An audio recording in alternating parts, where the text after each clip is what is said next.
మరి ఎట్లా అవన్నీ సర్దుబాటు చేసుకుంటారా మీలో మీరు? లేదంటే ఎలా ప్రతిసారి ఏవో థియేటర్లు గొడవలు ఇవి అవి అన్నీ వస్తుంటాయి కదా! అందులో 2 పెద్ద సినిమాలు 'చిరంజీవి' గారిదోటి, 'రాజాసాబ్' ఒకటి. ఎలా మరి ఇవన్నీ అడ్జస్ట్ అయ్యాయి? చూస్తామండి. అదే మాట్లాడుతా ఉన్నారు. బట్ మోస్ట్‌లీ అన్నీ వస్తాయండి. సార్ సుధాకర్ గారు, చెప్పండి. నెక్స్ట్ మీరు చేయబోయేది చిరంజీవి గారితోటే. అవును. మరి ఇప్పుడు చిరంజీవి గారి మీదకి పోటీ దింపుతున్నారు ఈ సినిమాని. చిరంజీవి గారికి మేము పోటీ ఏంటంటే చిరంజీవి గారి సినిమా అదే ఆయన దానికి మాకు పోటీ కాదండి. ఆ. భర్త మహాశయులకి విజ్ఞప్తి అంటే ఏంటి కాన్సెప్ట్ ఏమని నచ్చి మీరు ఈ సినిమా యాక్సెప్ట్ చేశారు సార్?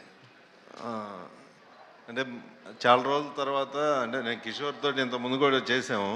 బట్ చాలా రోజుల తర్వాత రవితేజ గారికి కొత్తగా ఉంటుంది. అంటే ఇంతకుముందు మన పెళ్ళాం ఊరు వెళ్తే కానీ అదా ఇంట్లో వెళ్ళాలి, వంట ఇంట్లో ప్రియురాలు ఇంతకుముందు అంటే ఆ కైండ్ ఆఫ్ కొంచెం కొత్తగా ఉంటుంది. అండ్ రవితేజ గారికి చాలా ఫ్రెష్గా ఉంటుంది. అంటే నేను విన్నప్పుడు అవన్నీ ఇది చేసుకొని కొంచెం కొత్తగా అనిపించి స్టార్ట్ చేశాను. రవితేజ గారు ఈవెంట్కి రాలేదు, ఆయన ప్రమోషన్స్ వస్తారండి, ఇంకా చాలా ఉన్నాయి. ఈ సినిమాకి వాయిస్ ఓవర్ చిరంజీవి గారు ఇస్తున్నారని తెలిసింది, అది ఎంతవరకు? లేదండి, లేదు. చిరంజీవి గారు లేదు. ఓకే, నెక్స్ట్ చిరంజీవి గారితో అప్డేట్ ఏమన్నా చెప్తారా? అది శ్రీకాంత్ ఇప్పుడు ప్యారడైజ్ జరుగుతూ ఉందండి. శ్రీకాంత్ కొంచెం ఫ్రీ అయిపోగానే ఆ వర్క్ కూడా ప్యారలల్గా చేస్తూ ఉన్నాం.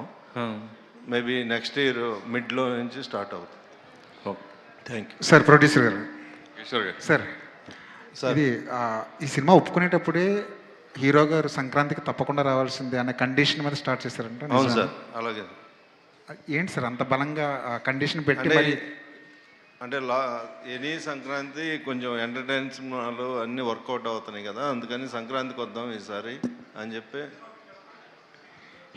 హీరో గారు పారితోషికం కూడా పక్కన పెట్టి యాక్ట్ చేశారంట, నిజమేనా? అవునండి. ఆయన ఇప్పుడు దాకా ఏం